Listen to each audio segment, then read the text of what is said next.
在俄罗斯胜利日阅兵的当天，俄美军舰在黑海发生对峙，擦枪走火可能性增大，拜登要当心，普京不是中国。敬请关注本节目，了解详情。5月9日，在俄罗斯胜利日阅兵当天，美国海洋警卫队所属的汉密尔顿号护卫舰正悄悄驶入靠近俄边境的乌克兰港口。尽管乌克兰方面对外声称此举是因为当时乌克兰边防部队正在与美国海岸警卫队进行联合军演，但明眼人都能看得出来，给俄军添堵的意味极为浓重。结果乌克兰却倒打一耙，声称在乌美演习期间，俄罗斯海军最新型巡逻舰帕维尔德尔扎文号以及俄联邦安全局的一艘边境巡逻舰估计靠近演习区域。目前的局势非常紧张，一艘美军舰在俄罗斯胜利日阅兵当天与俄罗斯海军军舰于黑海发生对峙，且两国军舰距离极为相近。虽说美俄部队脱离实际的控制线，但就如今美俄之间的关系来说，并不排除有擦枪走火的可能性。帕维尔德尔扎文号是俄罗斯最新制造的巡逻舰，除了配有最先进的声纳系统以及无线电技术以外，还具备一定的对海攻击能力。可见俄罗斯对于美乌靠近自己家门口的举动非常不满。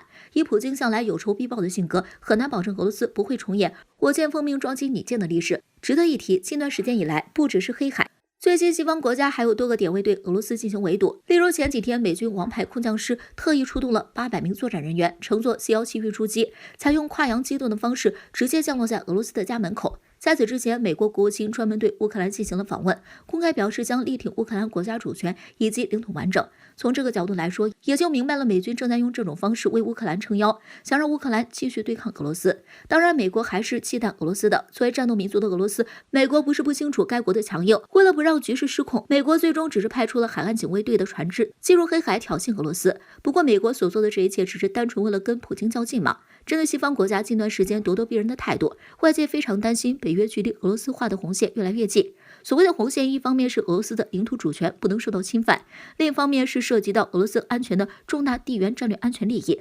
但眼下最危险的就是乌东地区。不过，乌东地区局势正在加速紧张，不意味着西方国家有胆子、有能力突破红线。美国与俄罗斯同为大国，真要是擦枪走火了，普京可不像中国这么好说话。宁可自损1000，也要伤及800的俄罗斯，怎么可能会让美国全身而退？就如我国人提醒的那样，拜登如今玩火要当心，惹怒了俄罗斯，可没有好果子吃。突发5架美军机悍然逼近台海，中方不再口头警告，军机接连出动，动武时间要提前。美军没来得及慌，台独倒是吓坏了。敬请关注本节目，了解详情。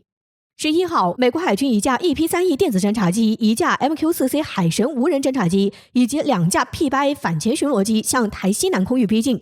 期间，有2架美军 KC-135R 加油机提供空中加油辅助。MQ-4C 海神无人侦察机是在 RQ-4 全球鹰无人机基础上，针对美国海军需求研制的高空长航时无人机，是目前为止美国海军先进的水面监控平台之一。这并不是美军舰这段时间以来首次进入台海，自疫情在全球蔓延，拜登任职美国总统后，该国就加大了在台海的军事活动。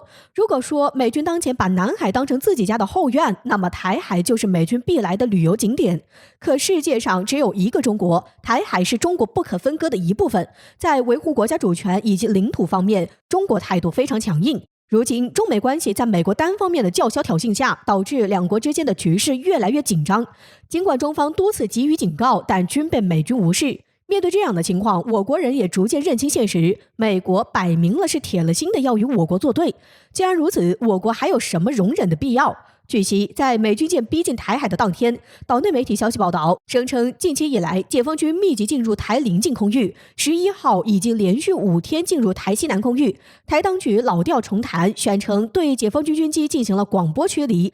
在此之前，也就是5月9号，解放军军机刚创下一个崭新纪录。继8号3度进入台空域后，解放军军机于9号凌晨2点44分再次进入台西南空域所谓的防空识别区，高度3000米，创下今年以来最早的纪录。美国在台问题上消极动作不断，已经严重干涉中国内政，破坏台海和平稳定，恶化中美两国关系，并且向台独势力释放错误信号是极其危险的。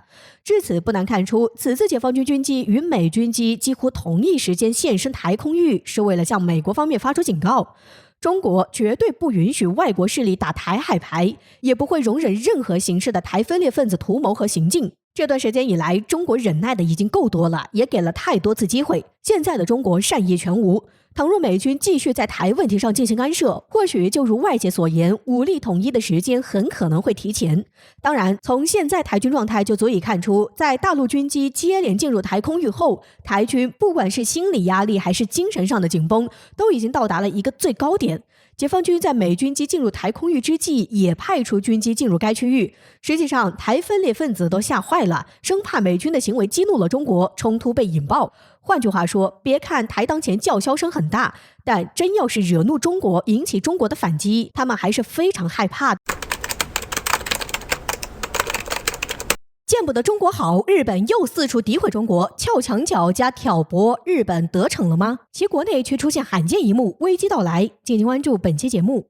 最近这段时间，日本屡次在多个涉疆、涉港、涉台、南海、疫情溯源等问题上挑战中国。然而，无论在哪个方面，中国见招拆招，日本都没有得逞。见不得中国好，日本又四处拉阵营诋毁中国。在新疆问题上，日本跟着美国一起以所谓的人权问题指责中国，而美国、欧盟、英国等国甚至对中国发起了制裁。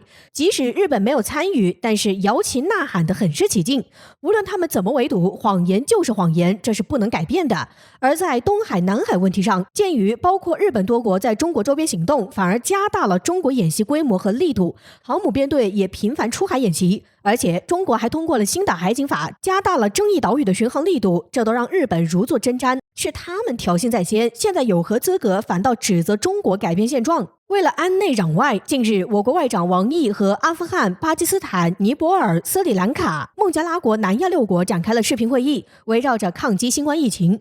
由于印度疫情失控，这些无力防控的周边国家都开始转而寻求中国帮助。然而，这又被外界解读为疫苗外交。在6国会议后，日本又开始挖墙脚，手伸到了南亚。近日，菅义伟与越南国家主席阮春福进行了电话会谈，就中国尝试改变南海、东海现状进行探讨，还对中国海警法允许使用武器表达关切，还就缅甸局势强调日本将协助东盟打破僵局。值得注意的是，日本经济新闻称，中方2度警告孟加拉国不要加入四方对话，遭到孟加拉国强硬反击。孟加拉国外交政策由自己决定，同时否认并没有和四方对话进行接触。